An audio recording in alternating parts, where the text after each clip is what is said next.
এডিআৰইৰ ৰিজাল্টৰ দিনা ফোন কৰি অশান্তি নকৰিব প্লিজ। আপোনালোকৰ তেনে মানসিকতা সলনি কৰিবচোন। মই কোৱালিফাইড নহবও পাৰোঁ।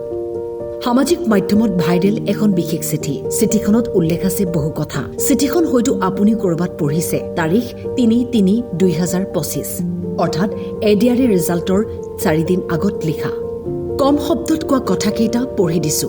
9 মাৰ্চত এডিআৰইৰ ৰিজাল্ট দিব। কথাটো ময়ো অৱগত, কিন্তু কি জানে, মই কোৱালিফাইড নহবও পাৰোঁ। সেইবুলি আপোনালোকে মোক অলগদ্ধ বুলি ভাবি নল'ব। ৰিজাল্টৰ দিনা ফোন কৰি মেণ্টেলি টৰ্চাৰ নকৰিব প্লিজ। সমাজৰ কিছু সংখ্যক লোক আছে যিসকলে চৰকাৰী চাকৰি পালেহে পঢ়া শুনাত ভাল বুলি ভাবে। আপোনালোকৰ তেনে মানসিকতাবোৰ সলনি কৰিবচোন। কেইবছৰমান আগতে মানুহে মোক সুধিছিল পাৰ্চেণ্টেজ কিমান, এতিয়া সোধে দৰমহা কিমান। কেইবছৰমান পিছত আকৌ চাগে সুধিব ল'ৰা ছোৱালী কিমান, ছুগাৰ লেভেল কিমান, পেঞ্চন কিমান ইত্যাদি।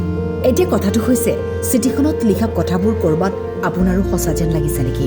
কাৰোবাক এনেই সোধা প্ৰশ্নবোৰ সাধাৰণ যেন লাগিলেও আন কাৰোবাৰ বাবে নৰ্মেল নহবও পাৰে। কোৱালিফিকেশ্যন, পাৰ্চেণ্টেজ এইবোৰক লৈ মানুহৰ বিষয়ে কৰা ধাৰণাবোৰে আন কাৰোবাৰ মনত কষ্টও দিব পাৰে।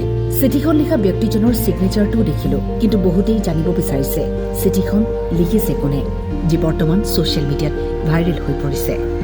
News desk, time 8।